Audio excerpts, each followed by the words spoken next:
지금은 고인이 된 자연 재료를 이용한 요리의 대가로 불리웠던 임지호라는 요리사 셰프가 있습니다.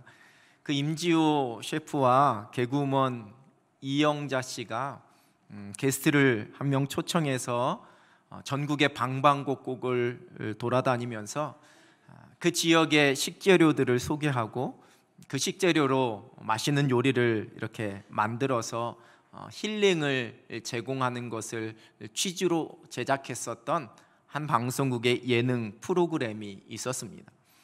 이 프로그램의 제목이 잘 먹고 잘 사는 법 식사하셨어요 였습니다. 요즘 줄여서 모든 걸 다 줄여서 이렇게 줄임말로 하는 게 유행이잖아요. 그래서 이 프로그램도 줄여서 잘잘법이라고 했습니다. 잘잘법, 잘 먹고 잘 사는 법. 사람들이 이 잘잘법에 참 관심이 많습니다. 서점에 출간되어 나오는 그런 도서들을 이제 커다란 주제로 이렇게 분류를 하게 되는데, 큰 주제 중에 자기 개발이라는 그 주제 항목이 있고요. 그 자기 개발의 하위 분류 항목 중에 자기 관리 처세라는 항목이 또 있습니다. 근데 근래에 가장 많이 책으로 출간되는 주제 중에 하나가 바로 자기관리 처세입니다. 몇 달 전에 서점에 가서 마흔에 읽는 니체라는 책을 보았습니다. 지금 이 순간을 살기 위한 철학 수업이라는 부제가 달려 있습니다. 잘 먹고 잘 사는 법을 찾으려는 그러한 책 중에 한 권입니다. 근데 왜 하필 의심의 철학자라고도 부르는 니체일까라는 생각을 잠깐 책을 보면서 했습니다. 그 책 중에 마흔 왜 니체 철학인가라는 글에서 고통으로 가득한 현실을 넉넉히 이겨낼 수 있는 뚝심 좋은 니체의 잠언들은 큰 위로가 될 것이다 라고 저자가 적고 있었습니다. 여러분 정말 그럴까요? 다 아시다시피 니체가 자신의 소신을 담은 가장 유명한 말, 이걸 아포리즘이라고도 부르는데요. 그것은 신은 죽었다입니다. 니체는 이 기독교의 신이 인간을 병들게 만들었다라고 이야기하면서, 왜냐하면 기독교에서 인간은 죄를 지은 병든 존재이기 때문이다라고 말했습니다. 근데 사실 니체는 5대째 목회자 집안에서 태어난 모태 신앙인이었습니다. 사실 이 신은 죽었다라는 표현이 하나님이 없다라는 그런 말보다는 당시의 사회가 이 기독교 신앙을 믿는 그런 사회임에도 불구하고 전혀 하나님이 살아 계신 것처럼 행하지 않는 그 사회의 모습에 대한 지적이다라고 해석하기도 합니다. 그러나 분명 니체는 하나님을 인격적으로 만난 사람은 아니었던 것 같습니다. 당시의 베스트셀러였던 이 책을 보면서 마음 한구석이 좀 허전했습니다.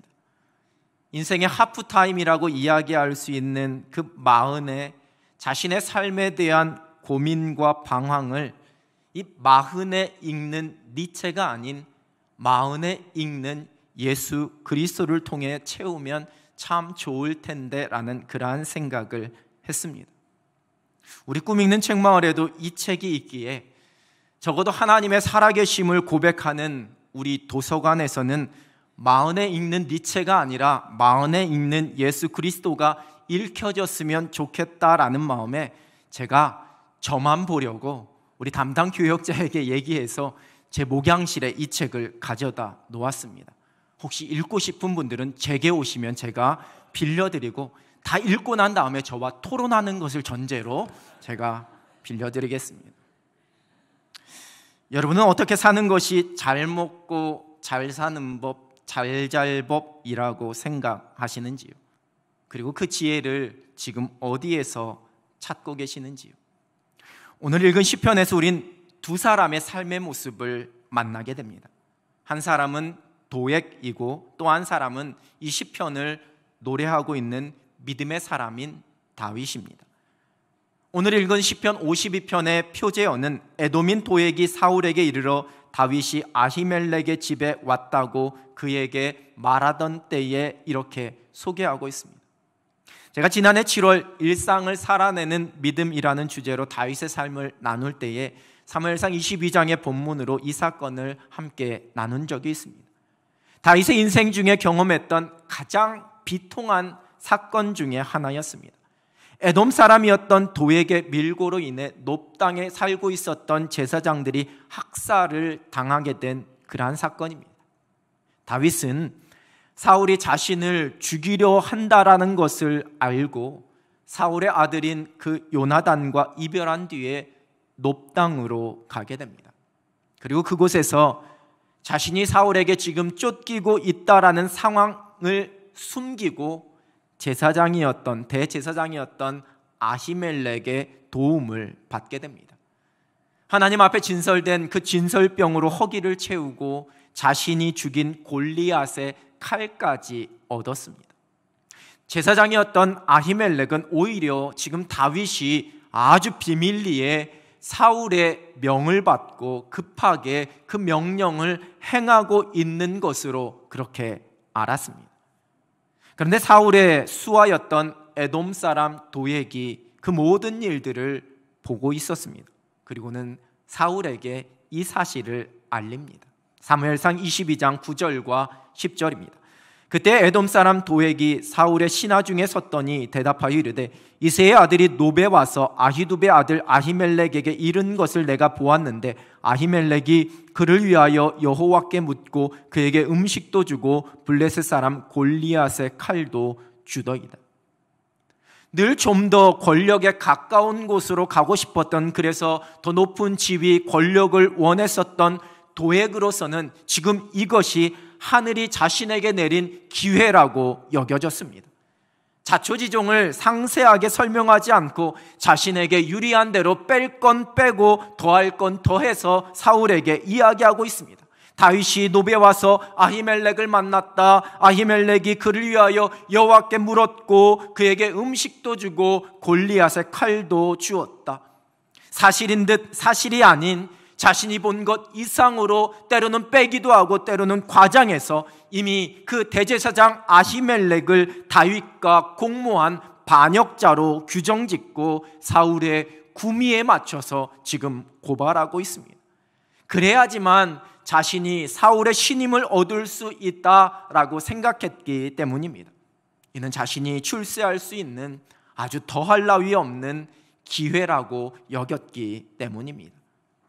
여러분, 심지어 다윗을 그냥 이새의 아들이라고 부르고 있습니다. 소위 사울의 입속에 혀가 되고 싶은 마음입니다. 사울이 부르는 것과 똑같이 다윗을 향하여서 왕으로 기름 부음 받은 자, 골리앗을 때려 눕혀 백성들의 칭송을 받는 장수도 아닌 그저 이새의 아들일 뿐입니다. 다윗이라는 이름조차 거명하지 않습니다. 철저히 계산된 자신의 출세를 위해 잘 먹고 잘 살기 위해 권력자인 그 사울의 비위에 맞추고 있습니다. 사울이 이 말을 듣고 노하여서 그 아히멜렉과 노베에 있는 제사장들을 다 불러들였습니다. 사무엘상 22장 13절입니다. 사울이 그에게 이르되 네가 어찌하여 이새의 아들과 공모하여 나를 대적하여 그에게 떡과 칼을 주고 그를 위하여 하나님께 물어서 그에게 오늘이라도 매복하였다가 나를 치게 하려 하였느냐 하니. 아히멜렉이 하나님께 물어서 다윗이 매복하였다가 자신을 치게 하려 하였다라고 몰아세우고 있습니다. 다윗과 사울의 상황을 전혀 모르고 있었던, 그 관계를 모르고 있었던 그 아히멜렉, 오히려 다윗이 사울의 충실한 장수로 알고 지금 다윗이 사울의 명을 행하고 있는 것으로 알고 있었던 그 아히멜렉은 여러분 얼마나 억울했겠습니까? 사무엘상 22장 14절입니다. 아히멜렉이 왕에게 대답하여 이르되 왕의 모든 신하 중에 다윗같이 충실한 자가 누구인지요? 그는 왕의 사위도 되고 왕의 호위대장도 되고 왕실에서 존귀한 자가 아니니까. 순진하게 대답하고 있습니다. 이에 사울왕은 호위병에게 그 아히멜렉과 제사장들을 다 죽이라고 명령하지만 왕의 신하들은 제사장들 죽이는 것을 두려워하면서 꺼려했습니다. 그러자 사울이 도액에게 명령을 내립니다. 사무엘상 22장 18절입니다. 왕이 도액에게 이르되 너는 돌아가서 제사장들을 죽이라 하매 에돔 사람 도액이 돌아가서 제사장들을 쳐서 그날에 세마포 에봇 입은 자 85명을 죽였고, 이 잔혹한 죽음에서 겨우 살아남은 아히멜렉의 아들 중 하나였던 아비아달이 도망하여서 다윗에게로 가서 이 모든 상황 사실을 알리게 되고, 이것을 안 다윗이 가슴을 치며 탄식합니다. 사무엘상 22장 22절입니다. 다윗이 아비아달에게 이르되 그날에 에돔 사람 도액이 거기 있기로 그가 반드시 사울에게 말할 줄 내가 알았노라. 네 아버지 집의 모든 사람 죽은 것이 나의 탓이로다. 이러한 탄식의 마음으로 고백한 시편이 오늘 본문인 시편 52편입니다. 본문 1절은 포악한 자여라는 말로 시작하고 있습니다. 이 도액을 지칭하는 표현입니다. 우리말 성경에 포악한 자여라고 번역된 히브리어 단어는 강하다, 용맹하다, 능하다라는 의미를 가지고 있는 단어입니다. 일반적으로는 전쟁에서 용맹을 떨친 영웅을 지칭하는 긍정적 의미의 단어입니다. 새번역 성경은 오 용사여 이렇게 번역하고 있고, 공동번역 개정판 성경은 악명 높은 영웅이여 라고 번역합니다. 물론 역설적인 표현입니다. 악한 계획을 가지고 간계를 부리고 있는, 자신의 출세와 자신의 성공을 위하여 어떠한 거짓도 어떠한 잔인한 일도 서슴지 않고 있는 도액을 경멸하면서 역설적으로 영웅으로 그렇게 부르고 있는 표현입니다. 여러분, 그러나 세상은 때로는 역설이 아니라 실제로 이러한 사람을 높이는 것을 우리가 보게 됩니다. 흘러가는 정세를 잘 파악하고 그 세상의 풍조에 따라서 적절하게 잘 처신하는 사람을 세상에서는 지혜로운 사람이요, 성공한 사람이요, 때로는 영웅이라고 부릅니다. 그리고 그러는 가운데 때로는 거짓과 속임수와 이기심과 편법을 사용하기도 하지만 결과만 좋으면 다 괜찮다라고 그렇게 말하기도 합니다. 이완용은 당시의 관료로서의 그 능력이 아주 출중했던 사람으로 여김받았다고 합니다. 총명하고 판단이 아주 명확한 사람, 처세술에 능해서 성공 가도를 달리는 데에 아주 최적화된 사람이었다라고 평가되었습니다. 이 이완용이 죽기 전에 자신의 조카에게 지금 내가 이 세계가 돌아가고 있는 형국을 살펴보니까 다음에는 미국의 시대가 될 것이다. 너는 미리미리 준비해서 세상이 바뀌었을 때에 다시 친미파가 되라, 이렇게 유언을 남겼다고 합니다. 그래서 혹자는 이 이완용은 친일파라는 그냥 단일 규정으로 부를 수 있는 사람이 아니라 아주 이기는 편, 철저한 기회주의자, 이렇게 말하기도 합니다. 개인이나 또는 가문의 이익을 위해서 공동체나 국가 또는 민족이 입게 될 아주 심각한 피해는 고려하지 않고 나에게만 이익이 되면 된다라는 철저한 사익 추구 지상주의자라고 평하기도 합니다. 이성주 씨가 쓴 모든 권력은 간신을 원한다라는 책이 있습니다. 모든 권력은 간신을 원한다. 이 책의 부제가 한명회부터 이완용까지 그들이 허락한 이유입니다. 저자는 한국사의 대표 간신 구인이라 칭하면서 우리나라 역사 속에서 소위 간신이라고 불릴 만한 9명의 사람들의 에피소드, 그들이 어떻게 정계에 등장했고 그들이 어떻게 권력을 가지고 출세했으며 또한 그들이 어떻게 그 권력에서 물러나게 되었는지를 당시의 그 권력의 조직과 특별히 왕이었던 최고 권력자의 요구와 그 필요 등의 상황을 분석하면서 이 책을 써내려가고 있습니다. 세상은 판세를 읽고 또한 힘 있는 사람의 마음을 얻어서 움직일 수 있는 그러한 처세술을 가진 사람들이 부를 누리고 권력을 갖게 되고 성공하는 것처럼 보입니다. 다윗이 도액의 모습을 이렇게 탄식하며 말합니다. 본문 2절에서 4절 세번역 성경입니다. 너 속임수의 명수야, 너의 혀는 날카로운 칼날처럼 해로운 일만 꾸미는구나. 너는 착한 일보다 악한 일을 더 즐기고 옳은 말보다 거짓말을 더 사랑하는구나. 너 간사한 인간아, 너는 남을 해치는 말이라면 무슨 말이든지 좋아하는구나. 그런데 이러한 자들이 세상에서 인정받고 성공하고 형통하게 되는 것을 우리가 보게 됩니다. 선보다 악을 사랑하고 의를 말함보다 거짓을 사랑하는 자들로 인해 때로는 의인이 괴로움과 손해를 당하기도 합니다. 자신의 출세를 위한 처세술로 거짓과 포악으로 그렇게 행한 도액으로 인해 아히멜렉과 제사장들이 죽임을 당하게 되었고 이제 다윗은 사울에게 사로잡힐 위기에 처했습니다. 의인인 다윗은 이 모든 것이 내 탓이라고 탄식하고 있습니다. 선함이 좋은 상으로 악함이 무서운 심판으로 보응받지 못하는 그러한 세상, 그러한 현실 속에서의 안타까운 탄식입니다. 말씀을 시작하며 소개해드린 잘 먹고 잘 사는 법이라는 프로그램 줄임말인 이 잘잘법이라는 제목으로 기독교 방송인 CBS에서도 한 프로그램을 진행하고 있습니다. 그런데 이 잘잘법은 잘 먹고 잘 사는 법과는 다른 말의 줄임말입니다. 잘 믿고 잘 사는 법입니다. 일상에서 마주하게 되는 신앙적인 물음에 대해서 목회자나 신학자들이 성경적으로 대답하고 풀어주는 그러한 프로그램입니다. 잘 믿고 잘 사는 법. 탁월한 처세술로 주어진 기회를 잘 이용하고 시대적인 흐름을 잘 활용하고 때로는 힘 있는 사람들의 마음을 얻어서 또 그렇게 하기 위해 속임수와 거짓과 편법을 가지고 목적을 달성하고 그래서 소위 말하는 성공을 거두는 그러한 세상.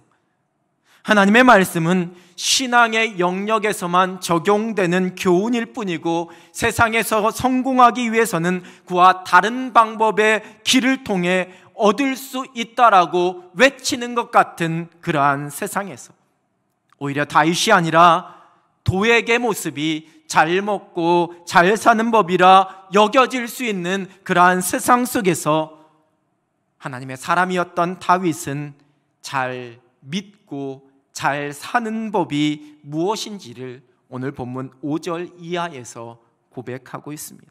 본문 5절입니다. 그런즉 하나님이 영원히 너를 멸하시며 너를 붙잡아 내 장막에서 뽑아내며 살아있는 땅에서 내 뿌리를 빼시리로다. 도액이 지금은 그 권력자 사울의 곁에 붙어서 형통하고 그가 승승장구하는 것 같지만 반드시 하나님께서 그를 멸하실 것이다 믿음으로 선포합니다. 믿음의 사람이었던 다윗의 시선은 그 도액의 형통함이 아니라 이 모든 것을 마침내 심판하실 살아계신 하나님을 향하고 있습니다. 여러분, 우리의 눈은 영원하신 하나님 나라를 바라보며 살아갑니다. 결코 이 세상에서의 삶이 우리의 전부가 아님을 고백하면서 살아갑니다. 복음으로 인해 고난과 어려움 속에 있었던, 그래서 믿음으로 그 삶을 버티고 있었던 고린도 교회 교인들을 향한 사도 바울의 고백입니다. 고린도전서 15장 19절입니다. 만일 그리스도 안에서 우리가 바라는 것이 다만 이 세상의 삶뿐이면 모든 사람 가운데 우리가 더욱 불쌍한 자이리라.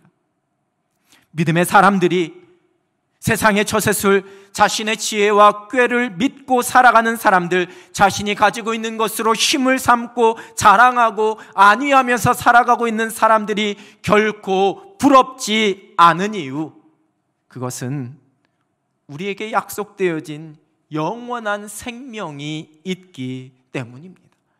우리의 삶이 이 세상에서 끝나는, 이 세상에서의 삶이 우리의 전부가 아니기 때문입니다. 하나님께서 반드시 그 모든 것을 심판하시기 때문입니다. 그 심판 가운데에서 우리에게 주시는 영원한 하나님 나라, 영생의 약속이 우리에게 있기 때문입니다. 하나님께서는 하나님을 힘으로 삼지 않고 재물의 풍부함을 의지하는 자들을 향하여서 그 멸망을 예고하십니다. 본문 7절입니다.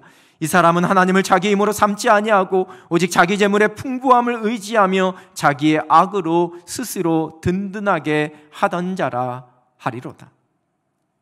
도액은 사울이 자신에게 줄 권력과 상급에 온통 그 마음이 가 있었습니다. 그리고 그것만 있으면 내가 충분하다 생각했습니다. 그래서 서슴지 않고 거짓을 구하고 하나님께서 기름 부어 세우신 대제사장과 제사장들을 죽였습니다. 그 눈과 마음이 온통 세상의 부와 권력과 세상의 좋은 것에 가 있었기 때문입니다. 그것이 자신의 힘이라고 여겼기 때문입니다.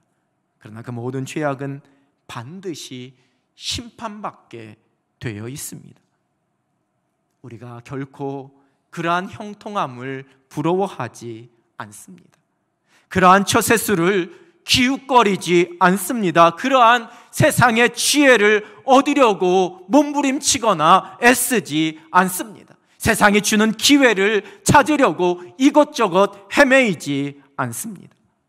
믿음의 사람들이 잘 믿고 잘 사는 법, 본문 8절입니다. 그러나 나는 하나님의 집에 있는 푸른 감람나무 같으며 하나님의 인자하심을 영원히 의지하리로다. 그러나 나는, 예전 개역 한글판 성경은 오직 나는이라고 번역했습니다. 그러나 오직 나는, 세상 사람들이 어떠하든지, 세상의 풍조가 어떠하든지, 사람들이 어떻게 목소리를 높이고 주장하고 나를 유혹하든지 내가 상관이 없다라는 의미입니다. 지금 나에게 펼쳐진 상황과 환경이, 내 눈앞에 일어난 일들이 어떠하든지 간에 내가 흔들리지 않겠다라는 의미입니다. 그러나 오직 나는 하나님의 집에 있는 푸른 감람나무 같습니다. 잎이 무성한 초록빛의 생명력이 있고 풍성한 감람나무입니다. 시냇가에 심기어진 나무처럼 철을 따라 열매를 맺으면서 그 잎사귀가 마르지 않는 나무입니다. 예레미야 17장 8절입니다. 그는 물가에 심어진 나무가 그 뿌리를 강변에 뻗치고 더위가 올지라도 두려워하지 아니하며 그 잎이 청청하며 가무는 애에도 걱정이 없고 결실이 그치지 아니함 같으리라. 믿음의 사람들은, 하나님만 의뢰하고 하나님만 의지하는 사람들은 인생의 더위가 찾아와도 두려워하지 않습니다. 인생의 가뭄이 닥쳐온다 할지라도 걱정이 없습니다. 늘 그 잎이 청청하며 그 결실이 그치지 않습니다.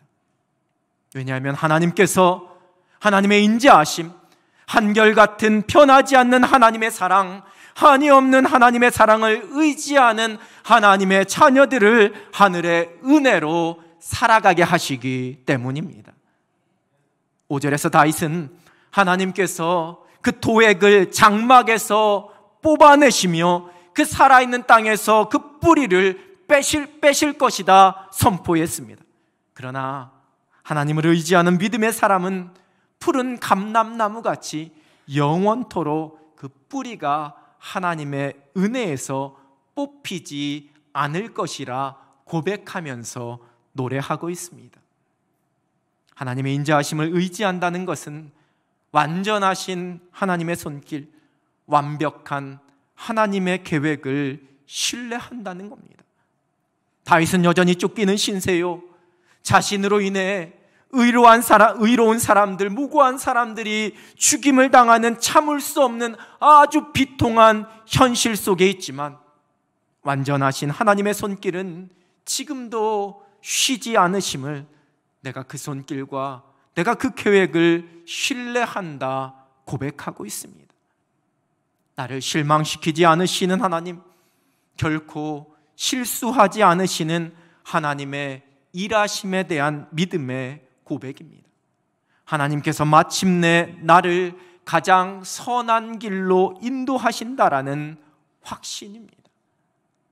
내 눈에는 실망스러운 현실이요 결과일지라도, 내 눈에는 하나님께서 실수하신 것 같은 상황과 그러한 환경인 것 같지만, 결코 전능하신 하나님께서는 실수하시지도 나를 실망시키시지도 않으심을 믿음으로 선포하면서 살아갑니다. 그 믿음 가지고 한 걸음 한 걸음 걸어가면서 하나님께서 나를 위하여 행하실 놀랍고 위대한 일들을 목도하며 살아갑니다. 그것이 하나님의 인자하심을 영원토록 의지하는 믿음의 사람입니다. 모든 것이 하나님의 사랑임을 인정하는 믿음입니다.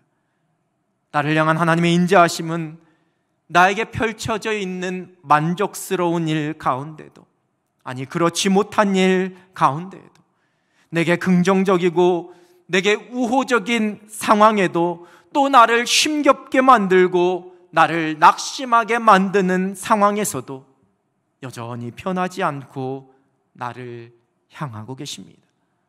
그러하기에 내게 펼쳐진 모든 일들, 내 머릿속으로 내 마음속으로 이해되는 일들도 하나님의 사랑이고, 내 마음속으로 내 감정으로 내 머리로 이해되지 않는 모든 상황과 그러한 일들도 하나님의 사랑입니다. 좋은 일에 감사하는 것 쉽지만 힘겨운 일에 감사하는 것은 결코 쉽지 않습니다.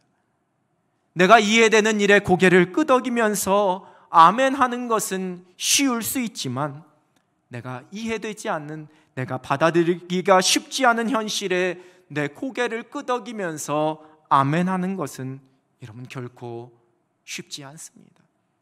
그러나 그럼에도 불구하고 그 또한 하나님의 사랑이요, 그 모든 것이 하나님의 은혜임을 인정하며 고백합니다. 하나님의 사랑 의지해서 버텨냅니다. 하나님의 인자하심을 영원토록 의지하는 믿음의 사람의 모습입니다. 사랑하는 성도 여러분, 우리가 너무 힘든 상황 속에 놓여지면 우리는 그냥 다른 사람들보다 더 좋은 일, 더 자랑할 만하고 더 풍족하고 더 행복한 일들은 아닐지라도 그냥 남들만큼이라도, 때로는 믿지 않는 사람들이 누리는 것만큼이라도 그렇게 되면 좋겠다라는 생각이 불현듯 찾아올 때도 있습니다. 내가 남들보다 건강하지는 않더라도 그냥 남들만큼만 건강하면 좋겠고, 내가 남들보다 부유하지 않더라도 그저 남들만큼만 부족하지 않았으면 좋겠고, 다른 집 자녀들보다 탁월하고 뛰어나지 않아도 그저 우리 아이들이 다른 집 자녀들만큼만 어렵거나 실패하지 않고 일이 잘 풀리면 좋겠다라는 그러한 생각이 찾아올 때도 있습니다. 그런데 때로는 믿음의 사람들에게 펼쳐지는 현실이 그렇지를 못합니다. 우리가 더 아픈 것 같고, 우리가 더 가난한 것 같고, 우리가 더 초라한 것 같고, 우리가 더 실패한 것 같고, 우리가 더 잘 일이 안 되는 것 같이 보이기도 합니다. 도액과 같은 처세술로 살아가는 사람들, 편법으로, 거짓으로, 속임수로, 적당한 눈감음으로, 타협으로 살아가는 사람들이 오히려 더 많은 행복과 성공을 누리는 것만 같은 그러한 세상을 살아가고 있습니다. 그러나 하나님의 사람들은 세상에서 잘 먹고 잘 사는 법이 아니라 하나님을 잘 믿고 잘 사는 법을 선택하면서 살아갑니다. 하나님의 인자하심을 내가 영원히 의지하겠노라고 노래합니다. 우리가 부를 인생의 노래입니다.